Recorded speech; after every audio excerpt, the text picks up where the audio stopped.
que me parece que a questão não se cinge no poder ou não poder andar armado.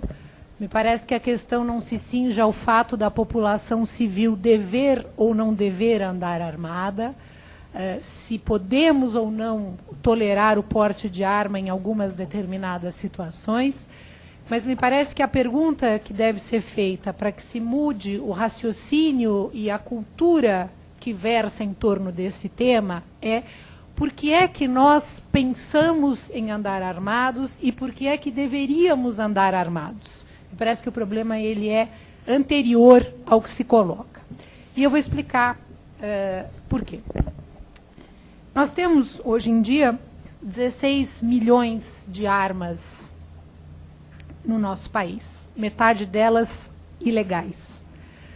E, evidentemente, temos um índice de violência estratosférico por conta do uso dessas armas. O nosso país é o que registra o maior número de homicídios por arma de fogo, não é, no mundo, o que é uma situação absolutamente preocupante. E como muitas das situações ou das resoluções simplistas que nós temos nessa nossa nação, a primeira delas a primeira sugestão que se dá sempre é: vamos mudar a legislação. Como nós ouvimos recentemente com vários outros casos, como, por exemplo, semana passada eu assistia a alguma coisa em torno da criminalização do bullying nas escolas, como se essa fosse a solução para o problema, como se todos os problemas pudessem ser resolvidos pela edição de um texto legal que teria o condão de automaticamente mudar a cultura, o posicionamento e o hábito das pessoas. A lei é feita de dois componentes básicos: a sua vigência e a sua validade. Ter vigência, estar em vigor, não significa ter validade. Ter validade também não significa ser efetivamente convalidada pelos usos e costumes. Não significa necessariamente introjetar ou passar a ser introjetada, melhor dizendo, na cultura daqueles que a ela estão adstritos ou que a ela devem respeitar. E o que me parece, no que tange a questão do desarmamento, é que estamos diante de mais uma destas proposições, no meu modo de ver, absolutamente simplista, que é a modificação da lei. Como se isso pudesse, a um só tempo, resolver todo o problema de violência e todo o debate que cerca um tema dessa natureza. Por que nós pensamos em andar armados? O que é que leva uma pessoa a imaginar que ela possa andar armada ou a ter necessidade de andar armada? Quer me parecer que é a sensação de insegurança. Sensação de insegurança, a sensação de necessidade de autoproteção e de proteção dos seus, é que faz com que alguém minimamente normal, né, pretenda andar armado. Não imagino que num rincão distante, onde não haja homicídio, onde não haja latrocínio, onde não haja roubo, possa ocorrer a alguém a necessidade de estar devidamente armado para se defender de uma violência urbana ou cotidiana. Se é isso, como eu acredito que seja, já pedindo vênia para eventualmente ser contrária a qualquer posição que não se afine com essa que eu estou tentando explicitar aos senhores, o problema não está no porte ou não da arma, o problema não está no legalizar ou não o uso da arma, o problema está em diminuir a sensação de insegurança. Diminuir a sensação de insegurança e, via de consequência, aumentar efetivamente a segurança do cidadão. Na medida em que a segurança efetiva do cidadão é aumentada, a contrário senso, a sua insegurança paulatinamente vai diminuindo e a sua sensação de insegurança também, até o ponto em que ele se apropria de uma situação de estabilidade e de segurança na qual não se percebe mais como necessário na sua vida e no seu cotidiano usar uma arma de fogo. E então vamos nos remontar ao problema da segurança pública. Vejam que é um problema anterior, mas que mais uma vez tenta se mascarar, não é, com uma solução legal ou simplista. Por quê?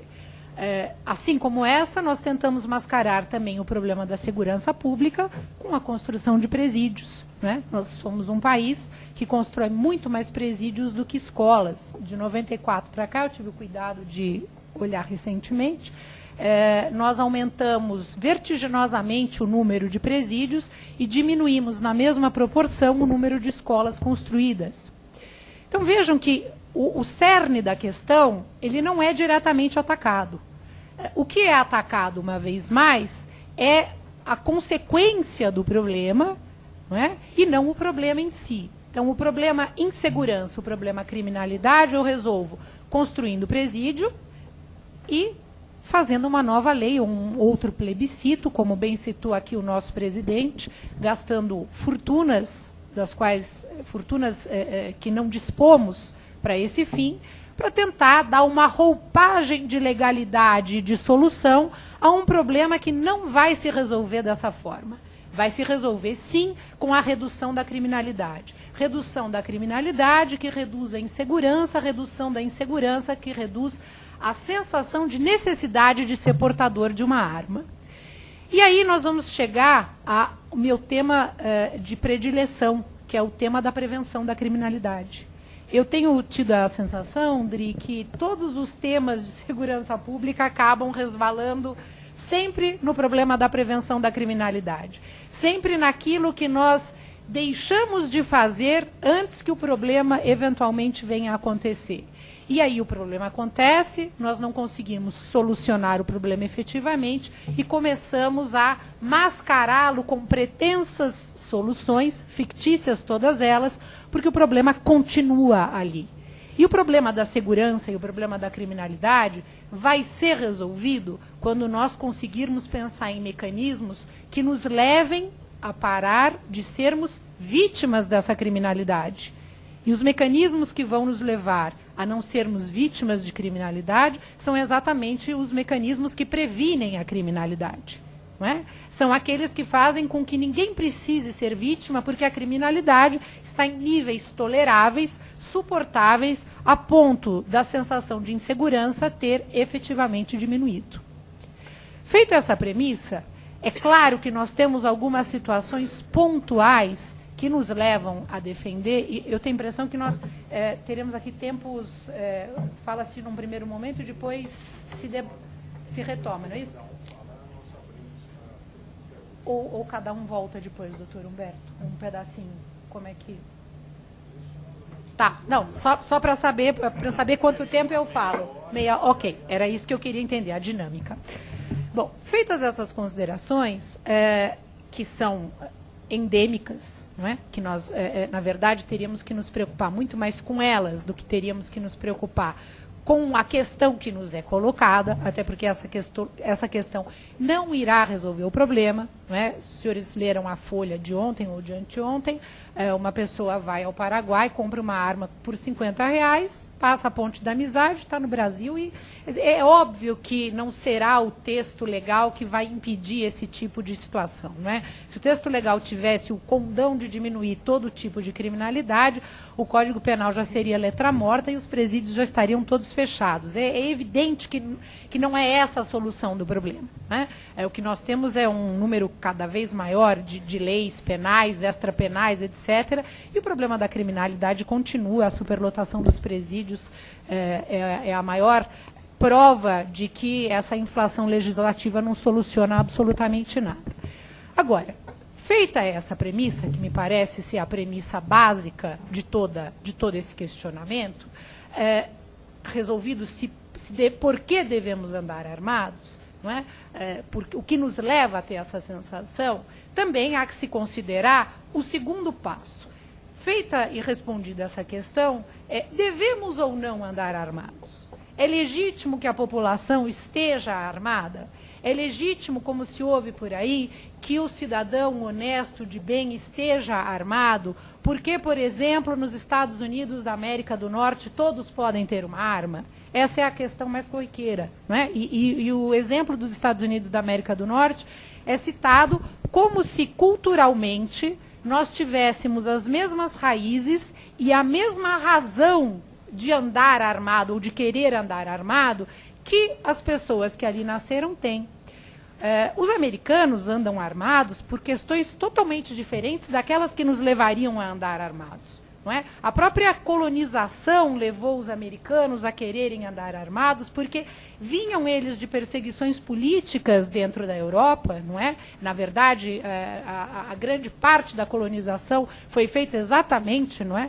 Por pessoas que vinham perseguidas ideologicamente da Europa e que não se viam em condições e não queriam mais se subjugar ao Estado enquanto pessoa jurídica, de nenhuma forma, nem mesmo cedendo parcela da sua soberania, entre aspas, particular, para se verem tutelados em nível de segurança pública por esse Estado. E essa é uma das razões históricas pelas quais é comum e é corriqueiro e é absolutamente aceito em nível cultural por aquele país o estar armado. Essa não é a nossa realidade. Nós não podemos invocar esse tipo de colocação para dizer, bom, eles andam, nós também andamos. É claro que há exemplos em outros países que nós podemos tentar atualizar e abrasileirar, por assim dizer, para usarmos dentro do nosso país. Mas todos os institutos que são usados sem essa aclimatação costumam não funcionar, porque os institutos têm que ser aclimatados à cultura na qual eles passam a funcionar e a qual eles passam a pertencer. Não adianta simplesmente trazer um instituto importado e dizer, bom, funciona na Itália, aqui vai funcionar também. Isso não é verdade. Não é? Cada cultura tem as suas peculiaridades e essas peculiaridades culturais são determinantes na aceitação e na legitimação de um texto legislativo. Bem, para dizer por que é que eu, particularmente, entendo que as pessoas não devam andar armadas, eu talvez tenha aí um ranço de quem militou no júri muito tempo, acho que o doutor Marcelo foi do júri também, um tempo, né? Nós vemos, quem militou no júri, via que grande parte, se não 80%, eu diria, pelo menos na minha época, dos homicídios cometidos, eram homicídios cometidos em bar, depois de 2 ou 3 doses de uma determinada pinga, cachaça, bebida qualquer que fosse, porque a pessoa dispunha de uma arma de fogo. Homicídio esse que provavelmente teria sido uma lesão corporal, ainda que grave, caso a pessoa que o cometeu não estivesse armada. Evidentemente, o potencial lesivo de uma arma de fogo é enorme. Não é? Aliás, um dos critérios que se usa para se conseguir determinar exteriormente qual teria sido o dolo do agente é exatamente o poder lesivo da arma de que ele faz uso quando comete um determinado crime. Não é? Uma das condições que nós temos externas, porque o dolo é alguma coisa interna, subjetiva, que só pode ser aferido externamente, evidentemente, por elementos subjetivos, é exatamente que tipo de arma foi usada. Quem usa um estilingue provavelmente não quer matar. Quem usa uma arma de fogo provavelmente quer matar. Claro que não é só essa resposta que nos dá, não é só a resposta a essa pergunta que nos dá a solução do problema, mas é um dos critérios que se leva em consideração, aliados, como todos os senhores sabem, a arma a parte do corpo que foi atingida, etc, etc. Bem, então, me parece que, independentemente da solução do problema não estar no podemos ou não andar armados, na autorização que se daria isso, passando-se para esse segundo momento em que se questionaria isso, me viria à mente dizer aos senhores, não há nenhuma necessidade de se andar armado, exatamente por quê? Porque a arma ela propicia determinadas situações caóticas e determinados resultados caóticos que não ocorreriam se não houvesse esta disponibilidade. Se a pessoa tivesse, ao invés de uma arma, eventualmente um canivete na mão, a chance dela produzir um resultado letal seria muito menor do que dispondo de uma arma de fogo. E nós não precisamos nem chegar nas brigas de bar que acontecem nos finais de semana e que muitas vezes chegam às barras dos tribunais. Vamos pensar, por exemplo, numa briga que envolva violência doméstica. Muitas vezes, no calor dos acontecimentos, pelo simples fato de existir uma arma de fogo dentro de casa, pode-se chegar a um resultado letal que nunca foi sequer imaginado ou desejado. Mas, sob o chamado domínio da violenta emoção, dispondo-se da facilidade de uma arma próxima, acaba-se muitas vezes cometendo-se uma atitude absolutamente impensada que não terá retorno e que causará arrependimento ou a desgraça, eventualmente, de uma família por toda a vida. Então, em princípio, não há nenhuma necessidade de se estar armado, a não ser aquelas pessoas que lidam diretamente com o policiamento das ruas, a não ser as pessoas que têm efetivamente que zelar por definição legal e por definição constitucional pela segurança das ruas. Eu particularmente não vejo razão para outros profissionais que não aqueles ligados à segurança pública andarem armados, né? Aliás, essa cultura de violência, ela é exatamente a cultura que decorre daquele primeiro problema que eu disse aos senhores, que é o problema da insegurança. E vejam que, se não se resolve aquele problema inicial, que é o da sensação de insegurança, as pessoas tenderão a responder à minha segunda indagação de forma afirmativa. Não, mas enquanto houver a criminalidade, eu tenho necessidade de andar armado. Percebam que uma depende da solução da outra. E esta resposta não será verídica e continuar, esta segunda resposta não será verídica e continuará reproduzindo violência como essa que eu acabo de descrever, dos bares ou, eventualmente, de violência doméstica, exatamente porque aquele primeiro problema não foi solucionado. E nós ouviremos indagações do tipo, puxa, mas os marginais têm arma, por que eu não posso ter? Reparem, então, como essa resposta à segunda questão está intimamente atrelada àquela primeira, que é exatamente a falta de segurança pública, que é exatamente a falta de controle eficaz da criminalidade, tendo em vista que nós continuamos achando que criminalidade só se previne, entre aspas, com repressão. A despeito dos números no mundo inteiro mostrarem o contrário, nós continuamos batendo nessa tecla e achando que vamos ter segurança pública e que vamos ter redução da criminalidade pura e simplesmente através da pena, como se a pena pudesse ter algum caráter preventivo. A pena não tem caráter preventivo. A pena é um castigo, ponto. Imaginar que uma pena cumprida nos moldes em que é cumprida no Brasil possa ressocializar alguém é mais ou menos como ler o livro da Poliana e sair pregando que o coelho da Páscoa esteve na minha casa agora nos 2 últimos domingos que nos antecederam. Os números falam por si. E nós continuamos esse discurso. Por quê? Porque esse discurso é um discurso mais simples. Esse discurso é um discurso equacionável a curtíssimo prazo. A construção de um presídio é rápida. A formação de uma geração onde se investiu em educação, em assistência familiar, psicológica e etc., leva pelo menos 20 anos. Não vai aparecer dentro daquele mandato. Vai aparecer em mandatos posteriores. Então, nós continuamos com esse discurso imediatista e o problema continua sem solução. Razão pela qual eu volto a insistir que a questão é outra. A questão é do porquê. A questão não é do se. Outra coisa que me parece fundamental colocar aqui para o debate, né, que nós teremos aí na sequência, depois que todos os brilhantes colegas de mesa puderem expor as suas ideias preliminares, é que também não adianta a reformulação do texto legal enquanto nós continuarmos com o maior dos problemas em todos os níveis dentro desse nosso país, que é a corrupção. Não existe Estado paralelo. Existe um Estado absolutamente intrincado, absolutamente trançado, por assim dizer, ou abraçado, me falta agora a palavra correta, com o Estado dito paralelo.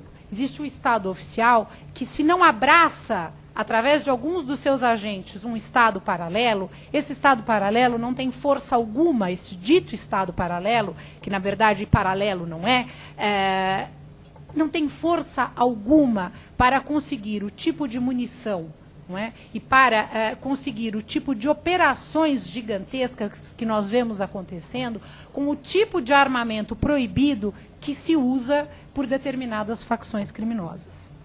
É óbvio que essas pessoas têm acesso porque alguém que legalmente tem acesso a esse tipo de armamento ou de munição lhes faculta esse acesso. É óbvio que é o Estado legítimo, por assim dizer, que alimenta o Estado não legítimo.